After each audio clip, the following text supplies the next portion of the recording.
Welcome to this final video lecture on the Apocalypse of John, better known as the Revelation. This book has incited so much imagination in our current or modern era. It's really incredible. But we will look at this from a historical perspective, and I really do hope you've by now read Bart Ehrman's work on this and the section of Dr. Darden's book, Scripturalizing Revelation, an African American Post-Colonial Reading of Empire. Dr. Darden's work on the Revelation is a pioneer work and very important for New Testament studies and studies on the Revelation. Her perspective is incredible, and I encourage you guys to try to take a class with Dr. Darden when and if you can. She's a fantastic New Testament scholar. But let's get into the Revelation, this book that's caused incredible controversy and inspired kind of wild, imaginative readings of it. The painting in front of you is from Michelangelo. This is on the Sistine Chapel, and it is his version of the Last Judgment that's found in the book of Revelation. So it's really an incredible work of art.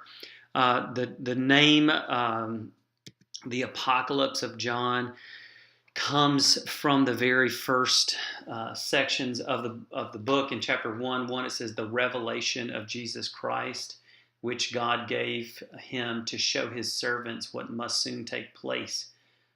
He made it known by sending his angel to his servant John. The revelation, the word the revelation in Greek is apocalypse. So that's where you get the term apocalypse. I think we talked about this earlier in the semester about how the word apocalypse has turned into a synonym for end times or eschatological stuff.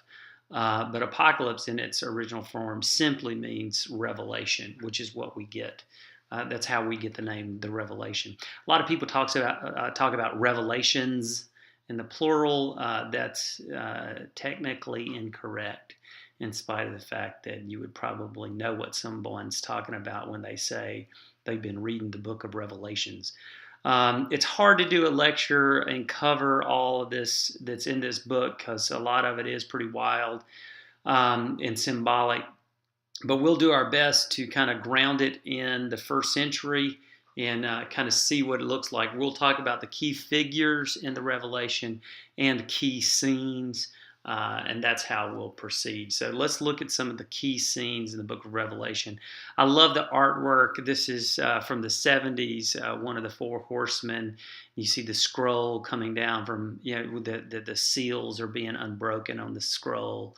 You see this many-winged and multi-eyed eagle and a river of fire. It's the artwork that this has generated is pretty spectacular in and of itself. So let's look at these scenes. This is a tapestry. This was a tapestry that was made in the medieval period of some of the beasts. We'll look at the call of John. We'll look at the letters to the seven of churches, the throne room scene, the seven seals, the seven trumpets.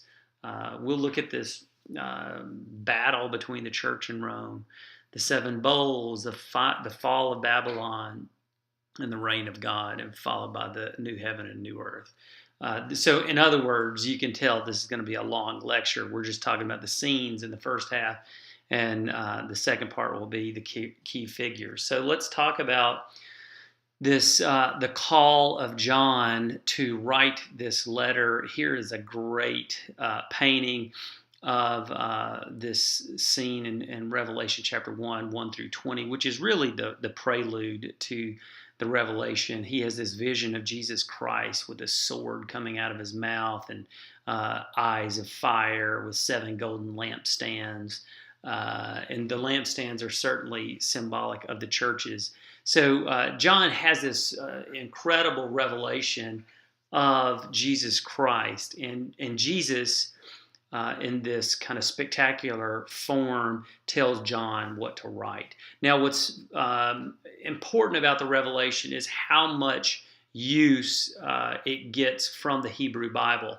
There's a scene very similar to this in the book of Daniel, where the Son of Man has eyes of fire and things of this nature, wearing white robes. So a lot of the symbolism in the book of Revelation is from the Hebrew Bible. So that is where a lot of this symbolism comes from. And so the writer of the Revelation is very aware of Hebrew scripture, but this is definitely not the same John that's associated with the Gospel of John. Nowhere in the Gospel of John does it say that it's written by John, and yet in the Revelation it says this is written by John because it was revealed to John from Jesus Christ. So it's pretty interesting that this is called the Revelation instead of John, really. But these are two incredibly different authors. The Gospel of John, the way the Greek is written there is fundamentally different than the Revelation. The Revelation is written, some of the Greek doesn't even make grammatical sense. And so we don't think that the writer's first language was Greek, as probably a Semitic language speaker, Aramaic, or probably Aramaic. And so it opens up with this scene of John being called to write to the seven churches in Asia Minor. And this is a map of those seven churches.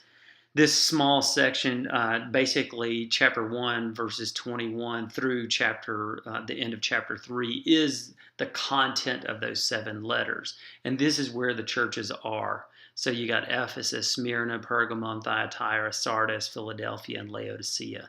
In every one of those letters, the way it's written sounds like the author knows something about those congregations, even from geography to like what's going on. And he's really warning them, some of these churches about false teaching, which is a common occurrence later in New Testament writers. So we think the Revelation was written later. We also think it was written at multiple times. So maybe one section was written a little bit earlier, mid first century, and it was finished or compiled or added to later at the end of the first century. So the Revelation is usually dated to around 100. But this section is the letter to the seven churches. It's really a message of endurance. So most of the churches aren't doing that well. Only one church is he applauds.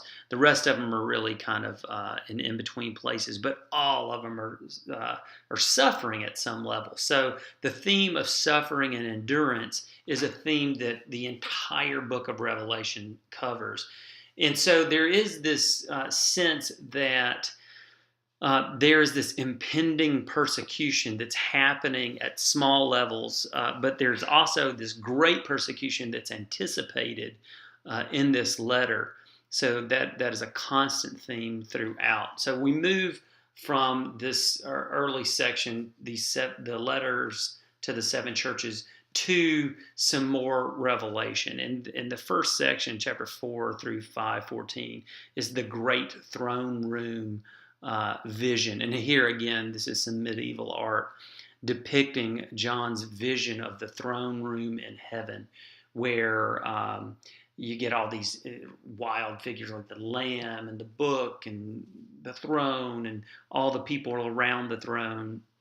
It sets the stage in heaven. So the beginning of, really, after you get through the letters to the seven churches, the beginning of the content of the apocalyptic or the eschatological stuff here happens from chapter 4 on. Now, it'll be interesting to note as you read through the Revelation that there is no indication of the concept of a rapture. So at no point in the entire Revelation is there anything something like a rapture that happens. That concept is not in the Revelation at all. And the word rapture is not in the New Testament at all. That is something that's fairly recent in in more evangelical circles, the concept of a rapture has been around for about maybe 100 years, probably not. But in the middle of the 20th century, the interpretations about a rapture and is pretty.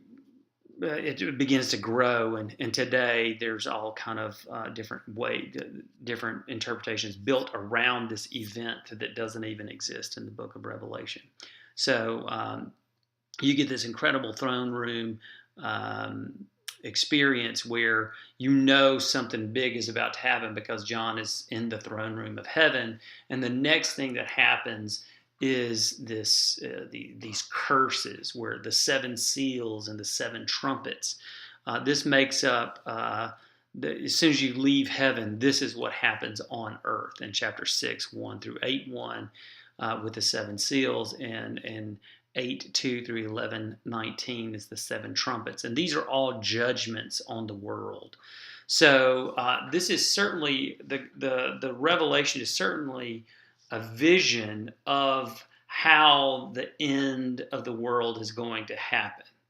And this is a part of it, that the world would experience intense judgments by God. And these seven seals and seven trumpets are exactly what that is. And the seven seals, the first four are the four horsemen, these horsemen of judgment that come and create doom and gloom across the world. So it is a very end time vision, but that end time vision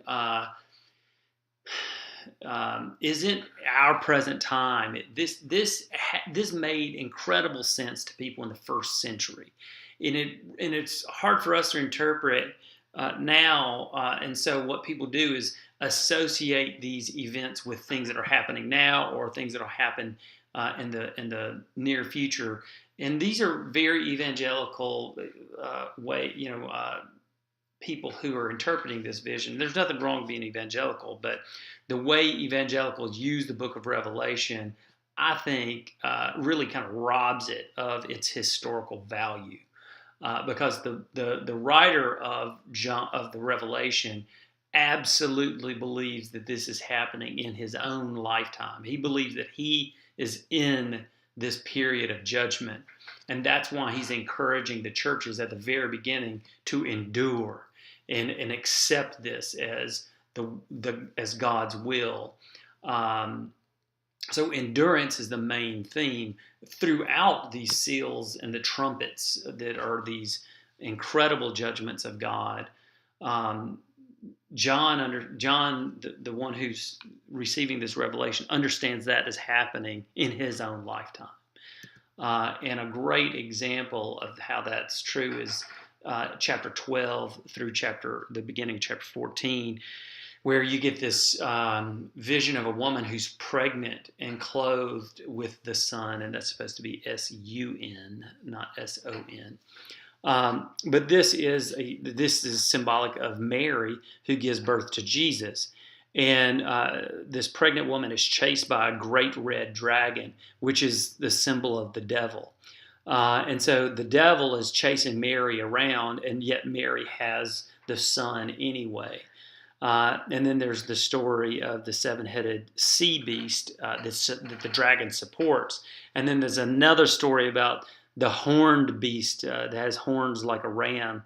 And this beast is also supported by the dragon. And at the end of chapter 13, it says, "Let anyone with understanding calculate the number of the beast, for it is the number of a person. Its number is 666. So there you get the mark of the beast.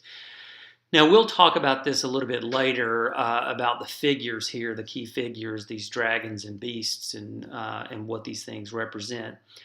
Suffice it to say now that John is using symbol here to talk about the Roman Empire. And here's a mosaic of how early Christians were bound and fed to wild beasts. I think this is a jaguar or a leopard that's eating a Christian, an early Christian, in the arena. So Christians were certainly persecuted and faced incredible amount of persecutions under the Emperor Domitian. The first major persecution was in Rome by Nero. And so all of these types of persecutions are what the writer of the Revelation is talking about. So you get the church versus Rome, or Satan chasing around Mary trying to kill Jesus.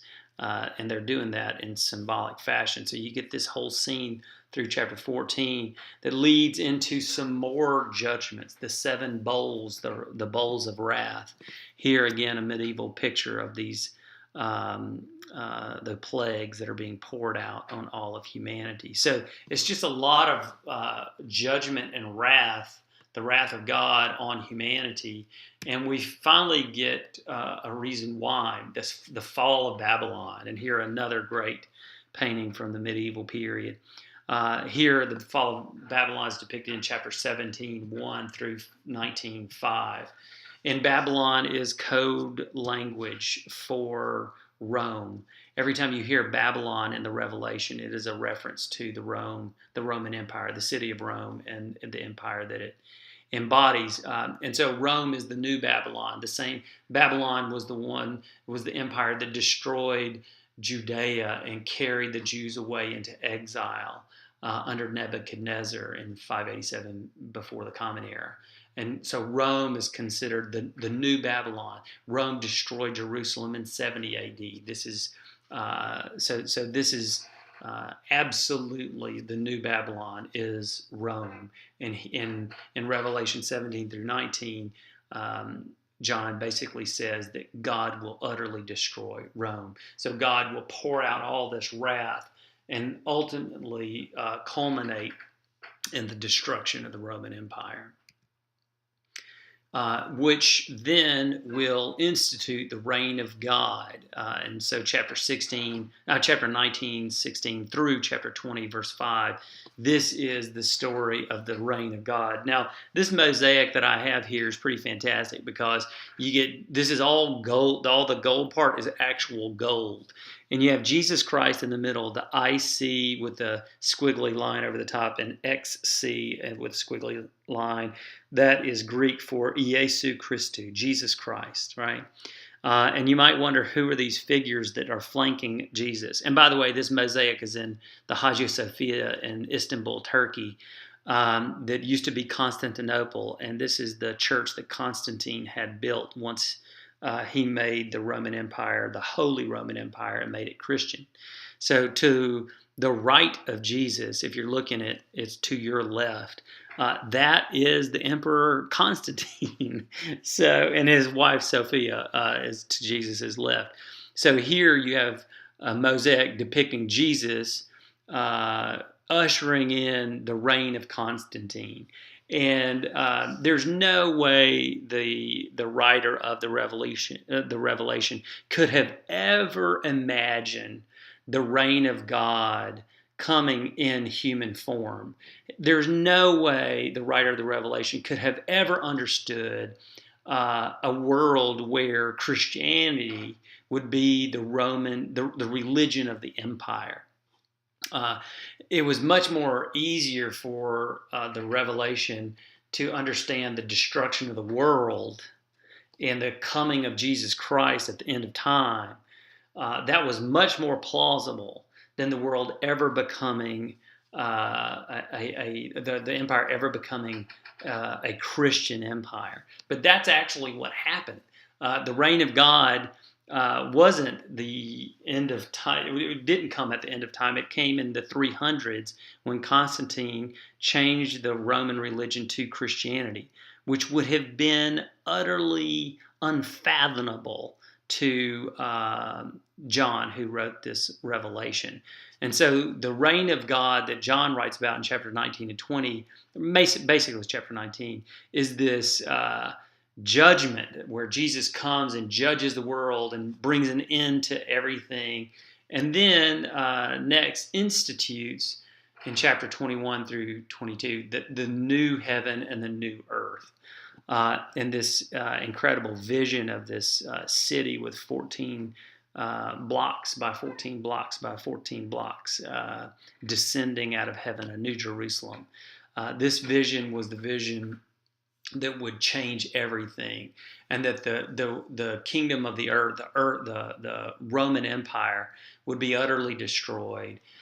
And when this new kingdom came, it would descend out of heaven and make all things new. So that's how the book of Revelation is kind of laid out. Those are the key scenes in the Revelation, and it's really an outline of how the book happens. So all of this is envisioned in the lifetime of John himself. He absolutely thought this was going to happen before he died, which is one of the reasons why the Gospel of John and the Revelation of John are probably most likely not written by the same person or the same community, because the Gospel of John has nothing about the end time. It is the most, of all the New Testament, really, it is the most non-apocalyptic or non-eschatological book in the New Testament. The Revelation is just the opposite. It is all about the end time.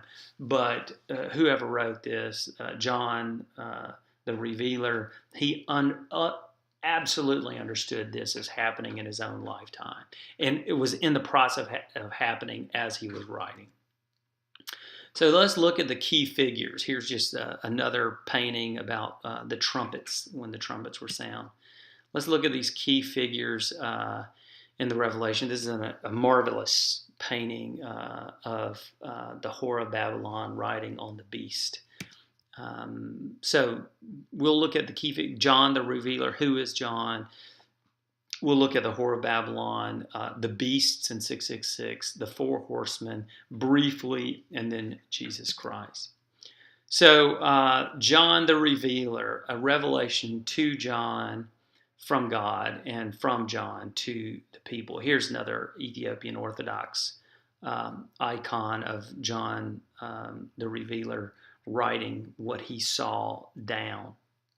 I don't think I need to spend much more time than this. The Revelation was written around 100 or later, probably 100, 115, something like that, after the reign of Domitian for sure. It's not connected to the Gospel of John or the epistles of John. Unfortunately, it says it's by a guy named John, and therefore it's been associated with that gospel and those epistles, but it's just fundamentally different in content and style, and in every kind of way something can be different. So I don't think it's associated with the Gospel of John and the epistles at all, and it won't take long to start reading it to realize that.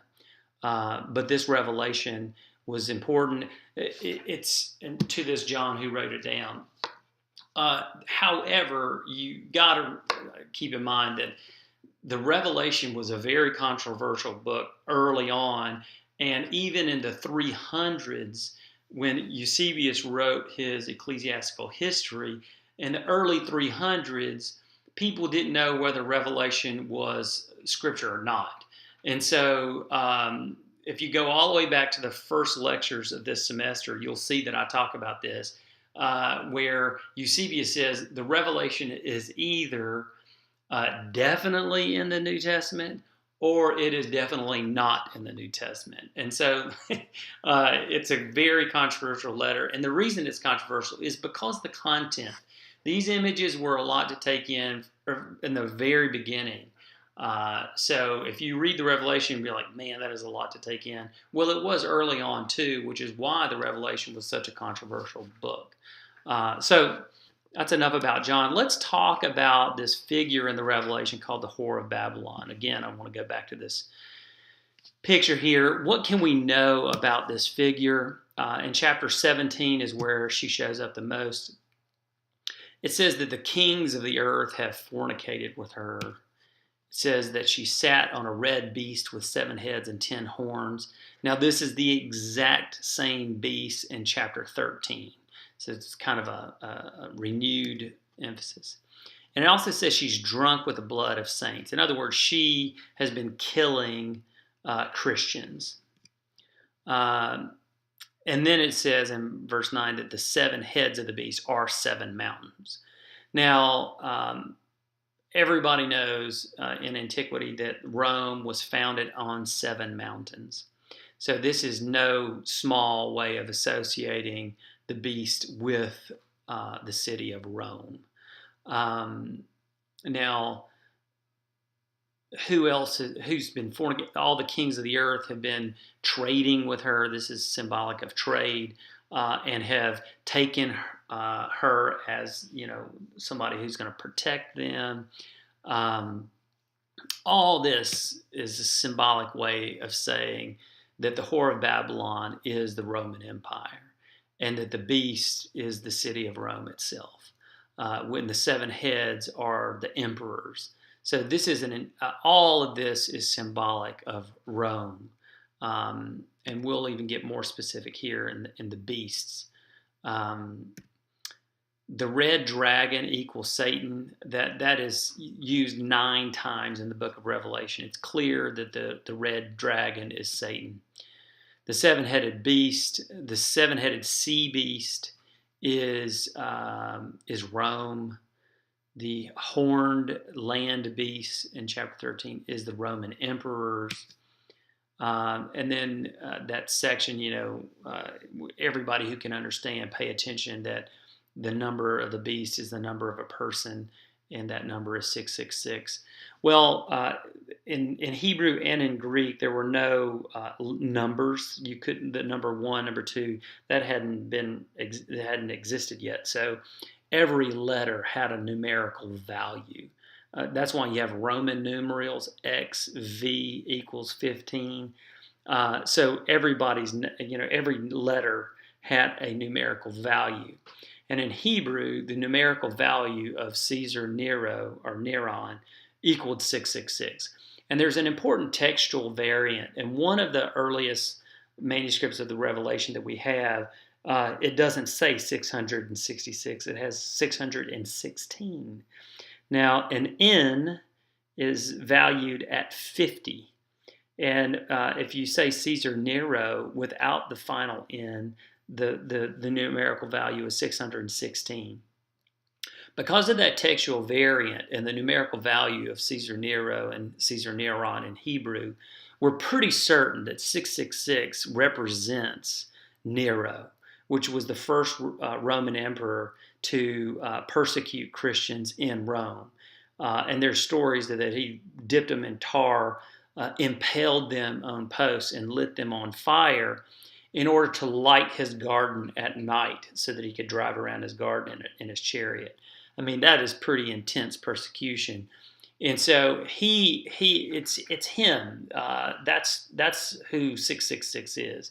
So the kind of impetus behind a lot of people who try to interpret 666 as some kind of modern thing or future thing really completely misses the point of the historical value that the Revelation had for its original audience.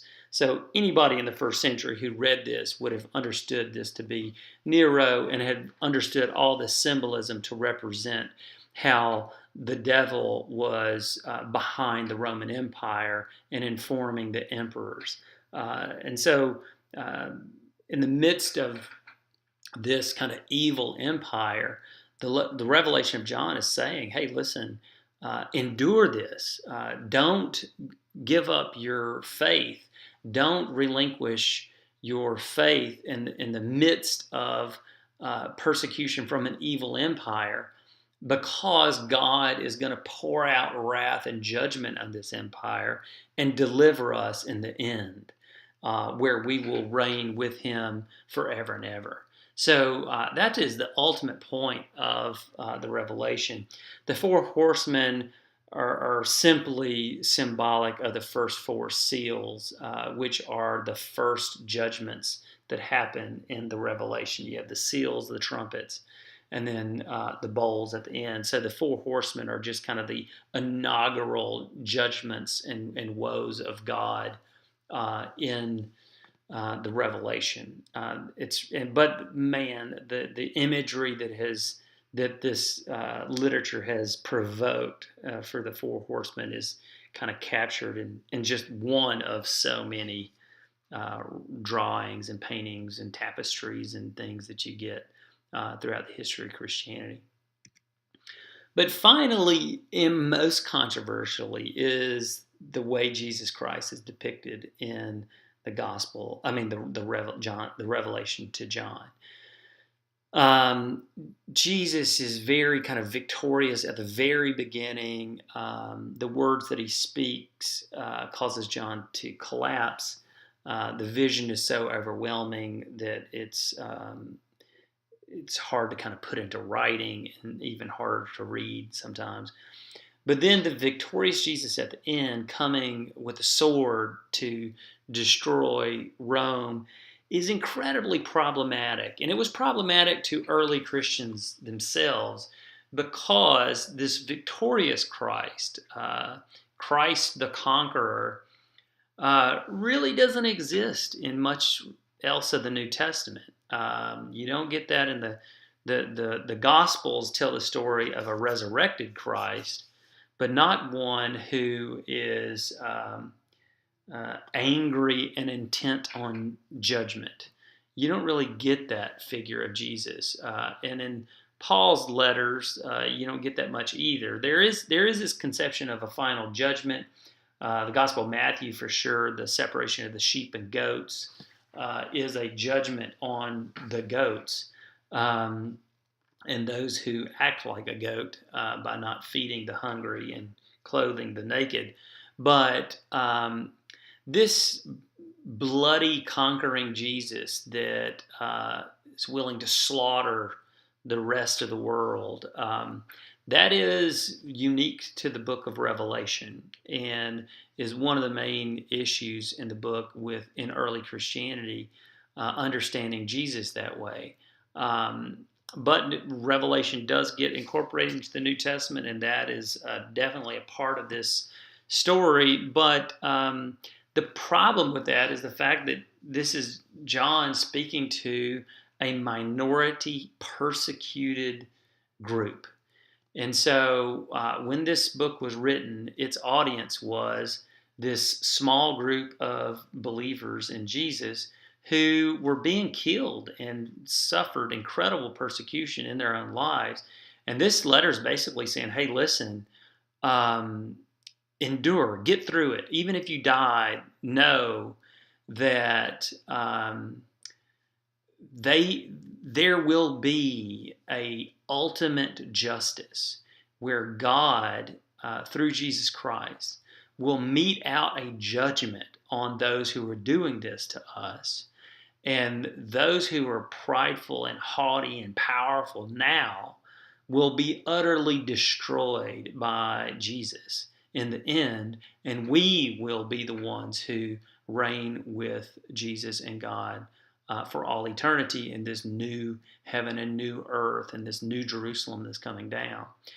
So in a strange way, it is a hope. It is a powerful hope and powerful imagery to help people accept the injustice that they're facing with the concept of kind of final justice. But it is hard to kind of read this and understand of Jesus who's willing to be the instigator of such profound violence. And that is an issue that every interpreter has to deal with in the Revelation. But I hope as ministers and people who are ethical folks, you deal with that in a way that you try to make sense of the Revelation without offering that picture of a bloodthirsty Jesus. I don't think that is helpful for Christianity in the modern world. But maybe it's certainly helpful in its own time to help people get through incredible injustice that they were facing. So the Revelation is problematic, but there's some saving grace to it in that sense. But all these wild interpretations of this is how the world's going to end, I just don't believe in most of that. That takes the power of the Revelation. It takes all the power away from it for its original hears, which is why John wrote it. It does not make sense to them if it only envisions stuff about us and our future. I think it robs the revelation of its original intent and power, and really just kind of doesn't pay attention to history at all. So I encourage you guys to kind of reread the Revelation, not looking forward, but actually looking back, because that's the context that produced it, and all those symbols were directly attributed to John's own time and not ours.